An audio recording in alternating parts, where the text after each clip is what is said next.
Halo anak-anakku kelas Ewata, selamat pagi dan salam sejahtera bagi kita semua. Apa kabar anak-anakku? Semoga kita semua tetap sehat dan selalu semangat dalam mengikuti kegiatan pembelajaran jarak jauh hari ini. Nah, anak-anakku, pada hari ini Pak Dewa akan memberikan materi pembelajaran ke-12 yang bertemakan tentang gereja yang membangun persekutuan atau koinonia. Nah, anak-anakku, sebelum kita masuk pada kegiatan pembelajaran hari ini, marilah kita buka dengan doa pembuka. Dalam nama Bapa dan Putra dan Roh Kudus. Amin. Allah Bapa yang Maha Murah dan Maha Baik, kami bersyukur kepadamu atas berkat dan pencurahanmu pada pagi hari ini. Ya Bapa, sebentar lagi kami akan mengikuti kegiatan pembelajaran jarak jauh yang bertemakan tentang gereja yang membangun persekutuan. Semoga kami dapat memaknai arti dari gereja yang membangun persekutuan, dan kami juga dapat menjalin persekutuan antar umat beragama. Demi Kristus Tuhan dan pengantara kami. Amin. Dalam nama Bapa dan Putra dan Roh Kudus. Amin. Nah, anak-anakku, gereja bukan sekedar organisasi saja, tetapi merupakan kumpulan anggota umat Allah yang hidup bersekutu, bersatu dalam nama Tuhan. Apa beda perusahaan atau organisasi dan gereja? Dalam suatu organisasi, kalau salah satu departemennya mogok, paling-paling yang mogok itu di PHK. Kemudian manajemen mencari orang lain untuk menggantikannya. Akan tetapi di dalam gereja, kalau ada salah satu anggotanya mogok, kita akan usahakan supaya dia kembali. Kita akan berusaha memahami kesulitannya. Kita akan mendoakan dia, kita akan menolong dia, kita akan membesuk dia, kita akan turut simpati kepadanya. Singkat kata, kita dalam semangat kebersamaan berusaha menolong anggota gereja yang mengalami kesulitan atau kesusahan, karena kita adalah satu kesatuan keluarga Allah atau gereja. Nah, sekarang marilah kita mengamati makna persekutuan. Nah, sekarang kita baca sebuah artikel berikut ini. Sekitar 60 orang yang terdiri atas pastor, bruder, suster, dan awam dari 7 paroki di Kevikepan Kepulauan Bangka Belitung sepakat untuk terus mengembangkan komunitas basis gereja atau KBG. Kesepakatan tersebut dibuat pada akhir sinode yang diadakan pada 14-15 Juni di Rumah Retret Puri Sadana, Bangka Tengah. Uskup Pangkal Pinang Monsinyur Hirarius Moa Nura SVD turut hadir pada pertemuan tersebut. Semua orang menyarankan agar KBG terus dikembangkan di sini, kata Pastor Franciscus Tatu. Mungkin ia mengatakan ada 2 alasan untuk terus mengembangkan komunitas basis. Pertama, karena Keuskupan Pangkal Pinang melayani wilayah yang terdiri atas beberapa pulau. Kedua, umat Katolik tinggal berjauhan, bahkan ada yang tinggal di pulau kecil yang sama sekali tidak terhubungkan dengan paroki terdekat. KBG memungkinkan umat Katolik membangun semangat persaudaraan di antara mereka dan juga dengan pengikut agama lain. Melalui KBG, orang-orang yang punya jiwa melayani bisa tampil, katanya. Kevikepan Bangka Belitung sudah mulai komunitas basis sejak tahun 1995 dan dijadikan prioritas pada sinode tahun 2000. Dalam homili pada penutupan sinode, Monsinyur Hirarius mengatakan perbedaan komunitas basis merupakan perwujudan dari gereja partisipatif di Kevikepan tersebut. KBG bisa diartikan sebagai persatuan antara umat Tuhan yang selalu melihat Kristus sebagai pusat dari segala sesuatu dan yang melanjutkan misi Kristus dalam kehidupan mereka sehari-hari, kata uskup.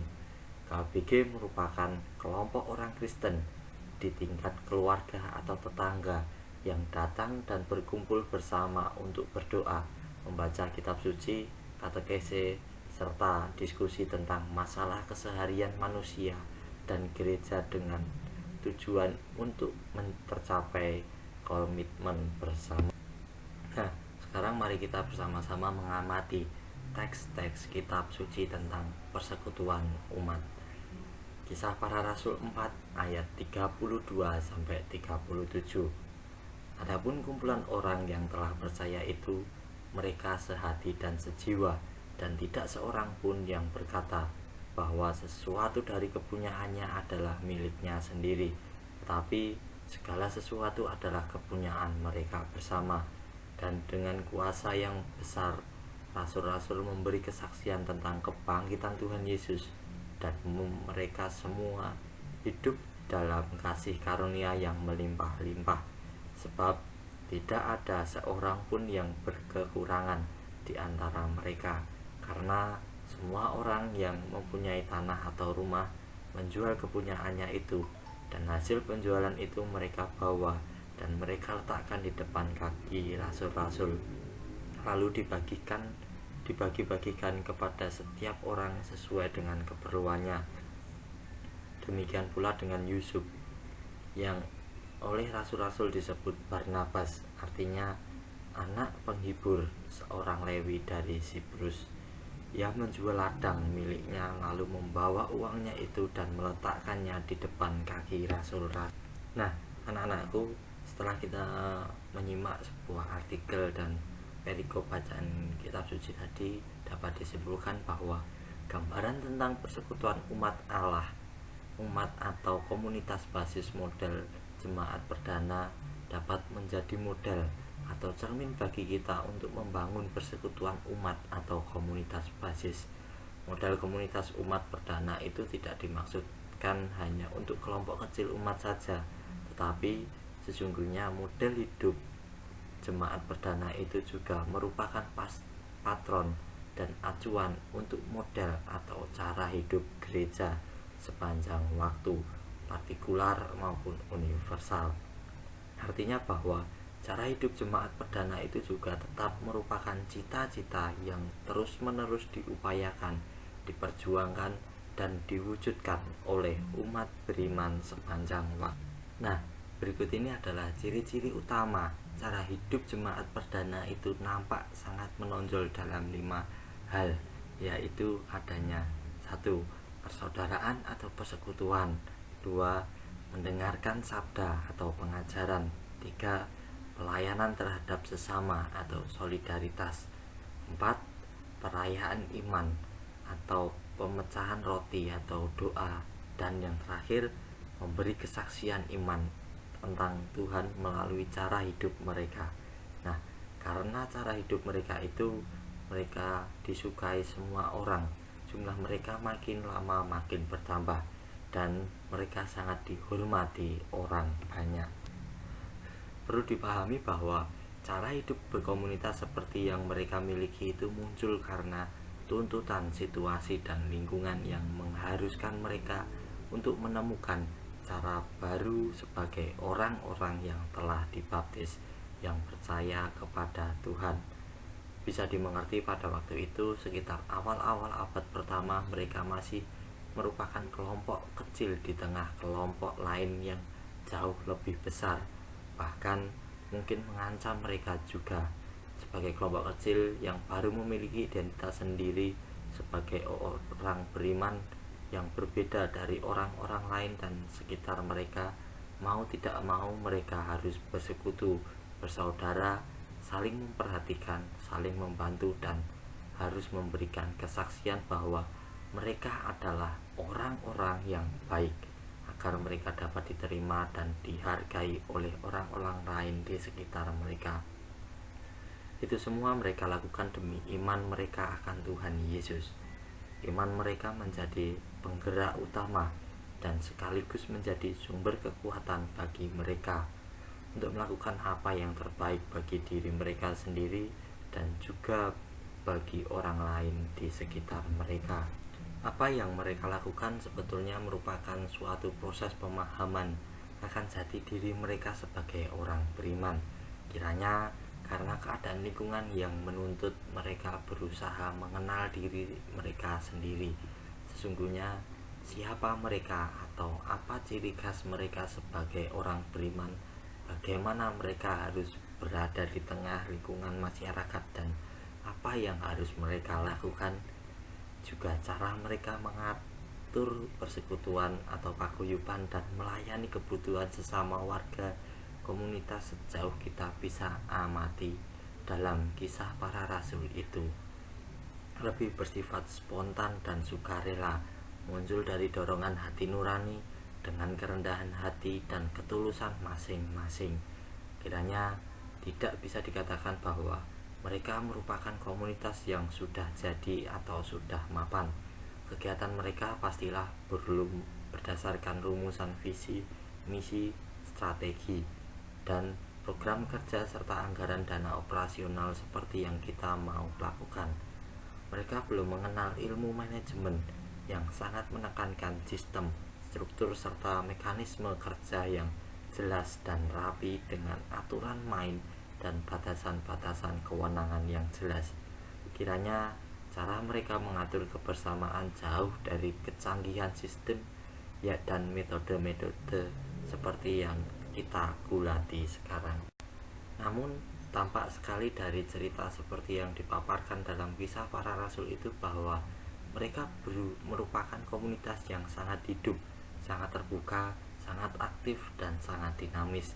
Yang paling menarik ialah cara hidup mereka, cara berada mereka sangat efektif, berdampak sangat positif bagi orang-orang lain di sekitar mereka, sehingga mereka disukai semua orang. Jumlah orang yang percaya kepada Tuhan makin hari makin bertambah dan mereka sangat dihargai oleh orang banyak. Nah, hal yang sangat penting bahwa iman mereka akan Tuhan adalah landasan atau sokok guru atau tulang punggung dari segala upaya yang mereka lakukan untuk meneguhkan keberadaan mereka di tengah lingkungan dan untuk mewartakan atau memberikan kesaksian tentang apa yang mereka percaya. Sementara itu, hal-hal lain yang pada permukaan tampak dalam wujud tindakan sosial dan ekonomi, aksi solidaritas, kepedulian kepada sesama, menolong dan menyembuhkan orang sakit merupakan buah, hasil atau dampak dari iman mereka kepada Tuhan, merupakan hasil dari upaya meneguhkan dan mewartakan iman mereka sendiri. Maka komunitas jemaat perdana adalah komunitas iman, komunitas spiritual, komunitas yang digerakkan oleh Roh Kudus, komunitas orang-orang yang bertobat, bukan komunitas yang terbentuk pertama-tama karena alasan-alasan sosial, ekonomi, atau kekuasaan. Tatanan duniawi, urusan sosial ekonomi justru diresapi, dijiwai, digerakkan oleh karena iman mereka akan Tuhan itu dan bukan sebaliknya. Nah, anak-anakku, tadi kita sudah menyimak sebuah referensi dan bacaan kitab suci dari kisah para rasul. Nah, sekarang untuk tugas silahkan anak-anak membuat sebuah refleksi tentang gereja yang membangun persekutuan. Silahkan buat refleksi, kemudian kirim di classroom. Nah, baik anak-anak yang terkasih, demikianlah pembahasan kita pada hari ini tentang gereja yang membangun persekutuan koinonia. Semoga anak-anak dapat memaknai dan membangun persekutuan seperti contohnya KBG atau komunitas basis gereja. Mereka kelompok yang kecil tetap berjuang dan berusaha membangun persekutuan di antara banyak umat beragama. Nah, anak-anakku yang terkasih, sebelum kita menutup pertemuan kita pada hari ini, marilah kita tutup dengan doa penutup. Dalam nama Bapa dan Putra dan Roh Kudus. Amin. Allah Bapa yang Maha Baik, kami bersyukur telah mendengar firman-Mu melalui kegiatan belajar ini. Semoga Apa yang kami peroleh dalam pelajaran tentang gereja yang membangun persekutuan ini dapat menguatkan kami untuk ikut ambil bagian sebagai anggota gereja dalam membangun persekutuan umat demi kemuliaan-Mu sepanjang segala masa. Amin. Dalam nama Bapa dan Putra dan Roh Kudus. Amin. Terima kasih anak-anakku. Demikianlah pembelajaran kita pada hari ini sudah selesai. Tetap semangat dan patuhi protokol dari pemerintah. Berkah dalam.